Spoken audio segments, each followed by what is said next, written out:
రాష్ట్రంలో. అటు రాష్ట్ర ప్రభుత్వం బీసీ కులగణనకు మేము సిద్ధంగా ఉన్నాం అంటున్నారు. కేంద్రంలో ఉన్నటువంటి బీజేపీ 10 ఏళ్ళైనా కానీ 10 ఏళ్లకోసారి, ఇందాక జయసారథి గారు అన్నట్టు 10 ఏళ్లకోసారి జరగాల్సినటువంటి జనగణన చేయలేదు. గతం నుంచి కూడా జరగట్లేదు. అప్పుడెప్పుడో 1932లో బ్రిటిష్ కాలంలో జరిగినటువంటి లెక్కల్ని ఇప్పటికీ పట్టుకొని మనం వేలాడుతున్నాం. ఇంకో దిక్కు సుప్రీంకోర్టు, ఓ దిక్కు తమిళనాడులో డిఎంకే పార్టీ అధికారం ఉన్న కాడ 50% మించకూడదు అన్నటువంటి ఒక స్టేట్మెంట్ తీర్పు ఇవ్వడం జరిగింది. అసలు ఎంత లెక్క ఉంది, ఎంతమంది బీసీలు ఉన్నారు, 52% ఉన్నారని చెప్పేసి మనం పాత లెక్కలే మాట్లాడుకుంటున్నాం. ఇది ఎంత పెరిగింది అనేది ఆంజనేయుని బలం అనేది ఆంజనేయునికి తెలియదు చెప్పేంత వరకు. సో ఈ లెక్కలు బయటికి రావాల్సినటువంటి అవసరం ఉంది. సో మీ వర్షను అటు కేంద్ర ప్రభుత్వానికి రాష్ట్ర ప్రభుత్వానికి ఇద్దరికి క్వశ్చన్ చేసేలాగా మాట్లాడండి. నేను అదే చెప్తున్నాను, 55 నుంచి ఇప్పుడు 60% పెరిగింది మధ్యలో. ఏంటంటే ఇప్పుడు వీళ్ళు ఏదైతే కామరేడ్ డిక్లరేషన్ ఉంటుందో వీళ్ళు వచ్చిన తర్వాత చేస్తా అన్నది వేరు, చేసేది వేరు. నేను ఏంటంటే వీళ్ళు కోర్టు చెప్పేంత వరకు కూడా చేయలేదు కదా, వీళ్ళు ముందుకు వచ్చి చేస్తే నిజంగా మేము ఆశిస్తాం. కానీ కోర్టు 3 నెలల్లో మీరు నివేదిక సమర్పించాలంటే ఇప్పుడు లేచి అడుగుతున్నారు. ఇన్ని రోజులు 9 నెలలు అడుగుతున్నారు. ఇప్పుడు 9 నెలలు ఎలక్షన్స్ ఉన్నాయండి. ఇప్పుడు వీళ్ళు మాట్లాడతారు ఎలక్షన్ కోడ్ అడ్డం వచ్చిందండి. ఎక్కడ అడ్డం వచ్చిందండి? ఒక 2-3 ఎలక్షన్లు పోయినాయి అంతే. దాని తర్వాత మీకు ఉన్నాయి కదా లీడర్ టైం ఉన్నది, మిగతా నిర్ణయాలు. ఇప్పుడు ఆగే పేదోళ్ళు ఇల్లు కూడా టైం ఉన్నది. సరే ఇప్పుడు కోర్టు ఇచ్చిందా, కోర్టుకు మొట్టికాయలతో రెస్పాండ్ అవుతున్నారు, అట్లా పెడితే ఇది స్వాగతించే విషయమే కదా. శ్రీకాంత్ గారు నేను చెప్తాను, బీసీ కులగణన విషయంలో మేము చిత్తశుద్ధితో ఉన్నాం. బీసీల కులగణన మా మేనిఫెస్టోలో కూడా ఉన్నది. మీరు కావాలంటే మా మేనిఫెస్టో చెక్ చేసుకోండి. నేను ఏమంటున్నా అంటే నేను అన్ని మాట్లాడతా. ఇప్పుడు నేను మాట్లాడాలట్లేదు. ఇప్పుడు ఎందుకంటే ఎదురు దాడి చేసి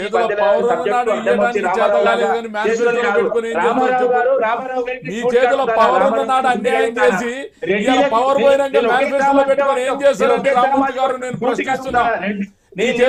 ఉన్న నాడు ఎందుకు మాట్లాడలే? ఒక బీసీ నీలాంటి బీసీ నాయకులు రాజకీయంగా ఎదిగే అవకాశం ఉన్నది. రామన్న నువ్వు కూడా బీసీవేనే, నాకు కూడా తెలుసు. నువ్వు కూడా బీసీలో ఒక బీసీ నాయకుడు.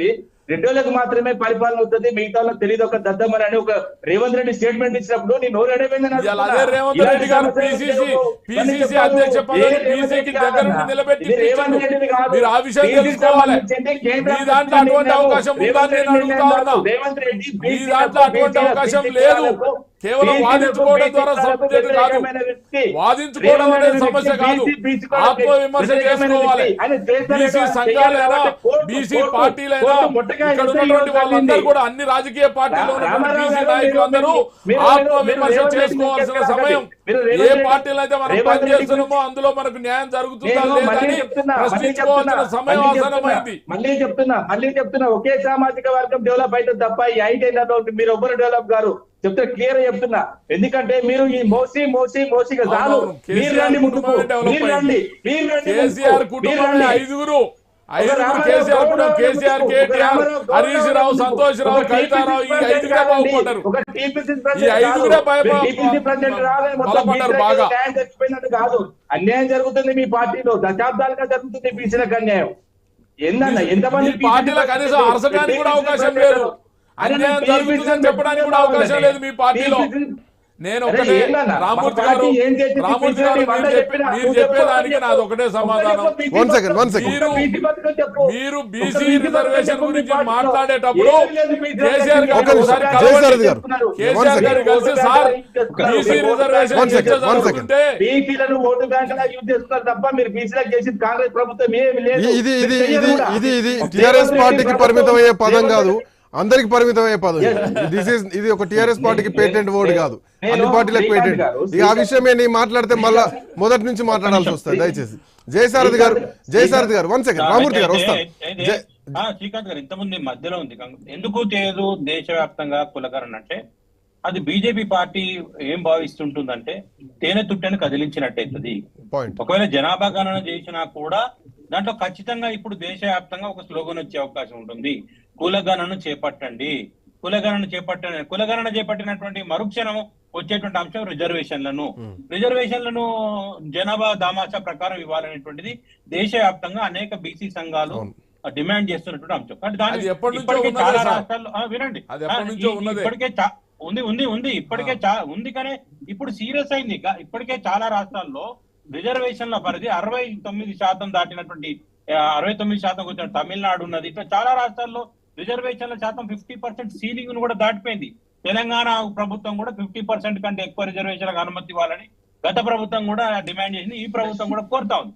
అంటే ఇవాటి అన్ని అంశాలు వస్తాయి. దీంతో పాటు దేశవ్యాప్తంగా ఈ 17 సంవత్సరాల్లో గుజరాత్ లో పటేళ్ల ఉద్యోగం వచ్చింది, రిజర్వేషన్ కావాలని, గుజ్జర్ల ఉద్యమం వచ్చింది, జాట్ల ఉద్యమం వచ్చింది. ఇవన్నీ ఏమైతే రేపు ఖచ్చితంగా పోలరయ్యే అవకాశం అవుతుంది. అంటే దేశవ్యాప్తంగా బీసీ రిజర్వేషన్ అంశం చర్చకు వచ్చే అవకాశం ఉంది. ఇప్పుడు ఏం జరుగుతుంది? దేశవ్యాప్తంగా మతపరమైనటువంటి అంశాల మీద మాత్రమే చర్చ జరుగుతా ఉంది.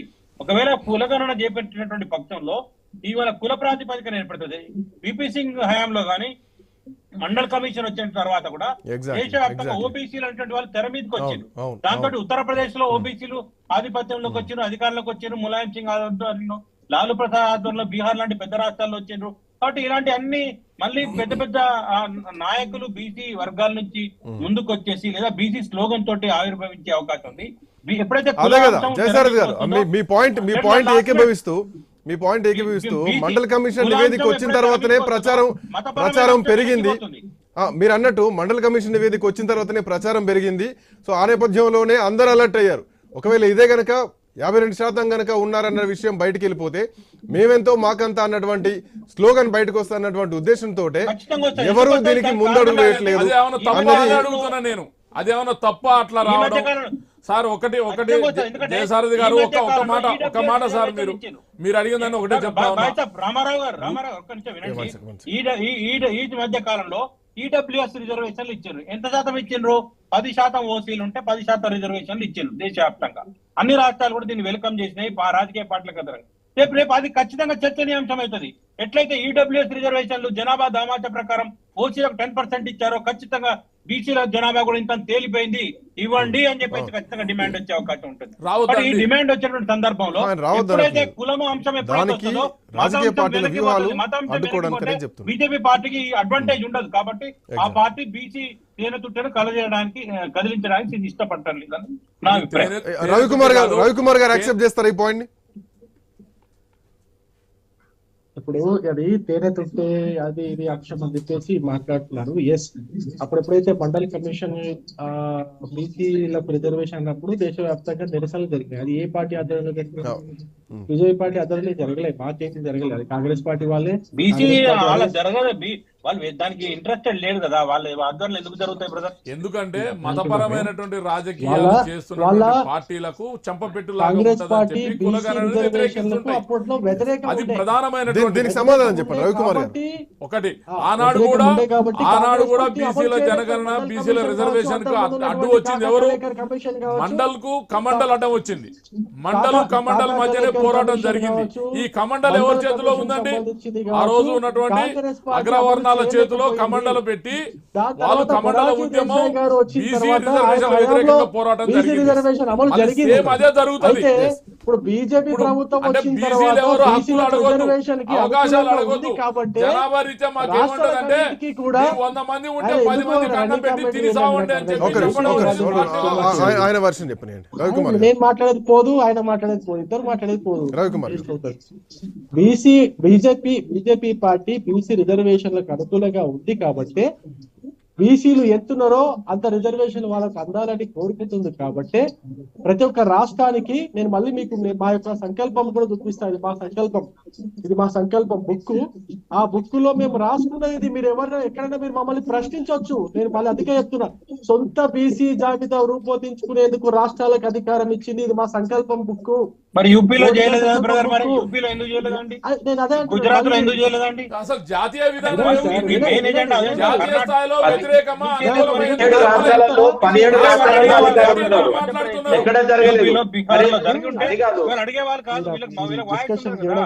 రవికుమార్ గారు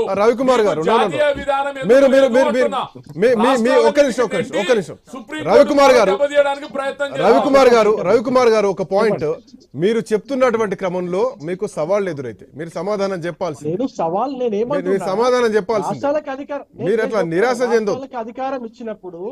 రాష్ట్రాలకు అధికారం ఇచ్చినప్పుడు కొన్ని రాష్ట్రాలు కులగణన స్టార్ట్ చేసుకున్నాయి.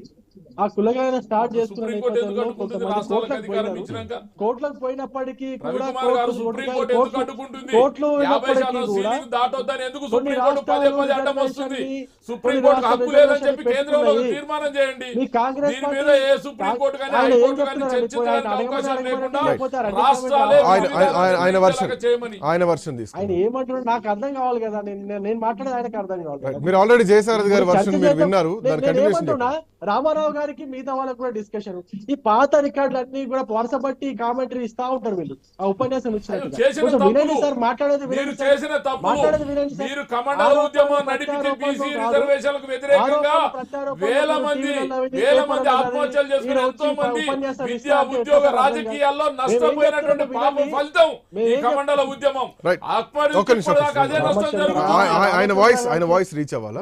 ఆయనకు అవకాశం ఇవ్వండి. నాకు అర్థమైతే రవికుమార్ గారు అయ్యా మీరు కొంచెం నేను చెప్పిన పాయింట్ కి మీరు వినండి. ముందైతే నేను ఏం చెప్తున్నాను వింటే కదా మీకు అర్థమయ్యేది. చెప్పండి నేను చెప్పండి. చెప్పిన దాన్ని కూడా తీసుకున్నాడు, తీసుకొని పార్టీ చెప్తున్నాడు. అనుకూలము. బీసీలకు దేశవ్యాప్తంగా ఏ రాష్ట్రంలో ఎంత డబ్బు ఖర్చు చేసింది అనేది ఈ పత్రము. రవికుమార్ గారు, డబ్బు ఖర్చు చేయడం ఒక రాష్ట్ర ప్రభుత్వం, కేంద్ర ప్రభుత్వం డబ్బు ఖర్చు చేయడం పాయింట్ కాదు, ఎంత లెక్క ఉన్నదన్నది తీయాల్సినటువంటి అవసరం ఉన్నది. ఇప్పుడు జయసారథి గారు ఒక మాట అన్నారు, గుజరాత్ లో ఎందుకు తీయలేదు, ఉత్తరప్రదేశ్ లో ఎందుకు తీయలేదు, మీ రాష్ట్రాలే కదా, అక్కడ ఎందుకు చేయలేదు అన్నది. అక్కడ సంక్షేమ పథకాలు మీరేం సార్ ఇచ్చేది? సంక్షేమ పథకాలు ఎవరైనా ఇస్తారు, డబ్బులు ఎవరైనా కేటాయిస్తారు. మీరు కంటిన్యూ చేయండి. ఏమంటున్నా, బీజేపీ పార్టీ బీసీ రిజర్వేషన్లకు అనుకూలము. బీసీ కమిషన్ కి జాతీయ బీజేపీ పార్టీ బీసీ మోర్చా ఒకటి స్టార్ట్ చేసి ఆ బీసీ మోర్చాకి అధ్యక్షుని, జాతీయ అధ్యక్షుని చేసింది తెలంగాణ ప్రాంతం నుంచి ఉన్నటువంటి ఎంపీనే. 27 మంది ఎంపీలని, బీసీ ఎంపీలని కేంద్ర కేబినెట్ లో తీసుకునేది కూడా బీజేపీ పార్టీయే. ఈ యొక్క నవోదయ కేంద్ర ప్రభుత్వానికి సంబంధించిన విశ్వవిద్యాలయాల్లో బీసీలకు రిజర్వేషన్ పెంచింది బీజేపీ పార్టీయే. బీసీలకు అనుకూలంగా నడుస్తున్నటువంటి పార్టీ బీజేపీ పార్టీ. తెలంగాణ రాష్ట్రంలో అసెంబ్లీ ఎలక్షన్స్ అప్పుడు అత్యధికంగా సీట్లు కేటాయించింది బీసీలకే. ఎంపీ సీట్లను అత్యధికంగా ఎంపీలను గెలిపించుకుంది బీసీలను మా పార్టీయే. రవికుమార్ గారు ఒక రవికుమార్ గారు వాళ్ళు ఎవరైనా వన్ సెకండ్. రవికుమార్ గారు వాళ్ళ విఘ్నతకే వదిలేస్తున్నా. రవికుమార్ గారు అడగండి సార్, అడగండి. రవికుమార్ గారు, సో ప్రస్తుతానికి సరే మీ వర్షన్ విన్నాం, దానికి సంబంధించిన ప్రశ్నలు కూడా ప్రజల్లోకి వెళ్తున్నాయి, మీ సమాధానాలు కూడా విన్నాం. బట్ తెలంగాణ రాష్ట్రంలో బీసీ కులగణన జరగబోతోంది. ఒక 3 నెలల లోపు నివేదిక ఇవ్వాలని రాష్ట్ర ప్రభుత్వానికి ఇవ్వడం జరిగింది. సో దీన్ని స్వాగతిస్తున్నారా? ఇది జరగబోతోంది. 100% మేము స్వాగతిస్తున్నాం. మేము మొదటి నుంచి మేము డిమాండ్ చేస్తున్నాం అదే. ఇక్కడ బీసీ కులగణన జరగాలి. బీసీ కులగణన జరిగిన తర్వాత బీసీలు ఎంతమంది అవుతున్నారో నేను దీంట్లో ఇందాక జయసారథి గారు అన్నట్టు గుజరాత్ కంటే, యూపీ కంటే తెలంగాణలో ఉన్న కాంగ్రెస్ ప్రభుత్వం ఒక అడుగు ముందేసింది అనుకోవాలా? గుజరాత్ లో యూపీలో కాంగ్రెస్ ప్రభుత్వం లేదు కదండి, బీజేపీ ప్రభుత్వం. అదే బీజేపీ కంటే నేననేది అక్కడ చేయలేదు కాబట్టి ఇక్కడ చేస్తున్నారు అనేది నా వర్షన్. ఇప్పుడు అక్కడ ప్రజల యొక్క డిమాండ్ బీసీ రిజర్వేషన్ పెంచాలని లేదా బీసీ కులగణన జరగాలని ఆ రాష్ట్రాల యొక్క ప్రజలు డిమాండ్ చేస్తే అక్కడ ఉన్నటువంటి ప్రభుత్వాలు ఖచ్చితంగా దాన్ని కన్సిడర్ చేస్తే ఆ పనిలో పోతా ఉంటాయి. కానీ ఇప్పుడు ఇక్కడ తెలంగాణలో చేస్తున్నాము, మీ రాష్ట్రంలో ఎందుకు చేయట్లేదు అంటే అక్కడ రాష్ట్రాలను బట్టి ఇప్పుడు మాది బీహార్ మా ఎన్డీఏ ప్రభుత్వం, బీజేపీ ప్రభుత్వమే చేసింది. మరి దాన్ని కాదని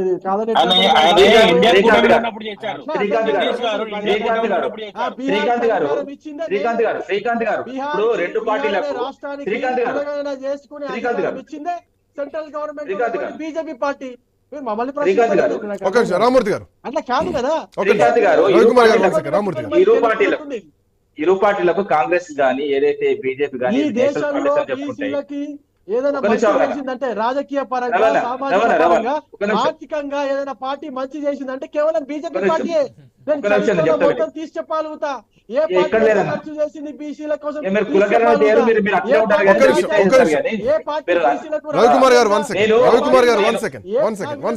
పార్టీ బీసీలకు రాజకీయంగా పెద్దపీట వేసిందో నేను చెప్పగలుగుతా. ఏ పార్టీ బీసీలకు సామాజికంగా పెద్దపీట వేసిందో నేను చెప్పగలుగుతా. ఏ పార్టీ బీసీలకు సంక్షేమ పథకాల కోసం ఎక్కువ ఖర్చు చేసింది ప్రకటించడం కాదు. మీరు ఇట్లా మాట్లాడితే బీజేపీ కార్యకర్తలు బండి సంజయ్ ముంగట పెడతారు. ఒక్క నిమిషం రామూర్తి గారు 1 సెకండ్. రామూర్తి గారు ఎవ్రీథింగ్ ఈజ్ ఇన్ డాటా అండి, everything is in numbers. I can put it across any time everywhere anywhere. నేను నంబర్స్ ఒక నిమిషం రవికుమార్ గారు రైట్ మీ పాయింట్ రిసీవ్ రామూర్తి గారు. నేనేం చెప్తున్నా అంటే ఈ రెండు పార్టీలు కాంగ్రెస్ గానీ అదే విధంగా బీజేపీ గానీ నేషనల్ పార్టీ అంటే కానీ వాళ్ళకి జాతీయ విధానం లేదు. రాష్ట్రానికి ఒక రకంగా రాష్ట్రానికి ఒక రకంగా చేసుకుంటే ఇప్పుడు రాష్ట్రాల మీద వదిలేసి వీళ్ళు చేసే పని చేతులు దొరుకుకొని ఆ ఇతర రాష్ట్రాల మీద వేసి ఏదైతే ఈ రిజర్వేషన్లు కాకుండా చేసేది వాళ్ళే. ఇప్పుడు ఇన్ని సంవత్సరాలు ఈ ఏదైతే బేసిక్ కులగణన కాకుండా బీసీలకు ఇచ్చిన ఎన్ని మండల కమిషన్లు ఇచ్చినా కూడా ఇంతవరకు నిమ్మకు నీరెత్తినటువంటి బీసీలకు అన్యాయం చేసిన పార్టీలు ఇరు పార్టీలు తప్ప మిగతా ఏ పార్టీ కాదు. ఎందుకంటే వీళ్ళు దోషులు. వీళ్ళు ఇప్పుడు ఏదైతే దేశం దృష్ట్యా దోషులు. వీళ్ళ ఏదైతే వీళ్ళు చేసిన తప్పులు వీళ్ళు సమరించుకోవాలి ఇప్పటికైనా కూడా. ఇప్పుడు ఏదైతే కాంగ్రెస్ ప్రభుత్వం కానీ అదైతే బీజేపీ ప్రభుత్వం కానీ బీజేపీ బేషరతుగా దేశవ్యాప్తంగా మొత్తం అంత విధంగా ఎదురు కులగణన చేయాల్సిందే. అదే విధంగా రాష్ట్రంలో కూడా వీళ్ళు ఏదైతే కామారెడ్డి డిక్లరేషన్ అన్నారో ఖచ్చితంగా అవి చేయాల్సిందే. చేయకపోతే ఏ విధంగా చేపియాలో కూడా మాకు కూడా తెలుసు, మేము కూడా ఎంబడి పడతాం. ఎందుకంటే ఇప్పుడు మేము వీళ్ళు వచ్చిన తర్వాత వీళ్ళు ఇచ్చిన హామీలను ఖచ్చితంగా మేము ముప్పిబిండి వసూలు చేస్తేనే అవుతున్నాయి. అదే విధంగా ఇప్పుడు కోర్టు మూటకాయలు ఇస్తేనే ఇది నడుస్తుంది తప్ప స్వచ్ఛందంగా వీళ్ళు ఇచ్చిన హామీలు ఏది కూడా చేయట్లేదు. మా పార్టీ ఎదురు తిరిగితే తప్ప లేకపోతే కోర్టు చెప్తే తప్ప వీళ్ళు చేస్తలేరు. అంతే తప్ప కానీ వీళ్ళు స్వచ్ఛందంగా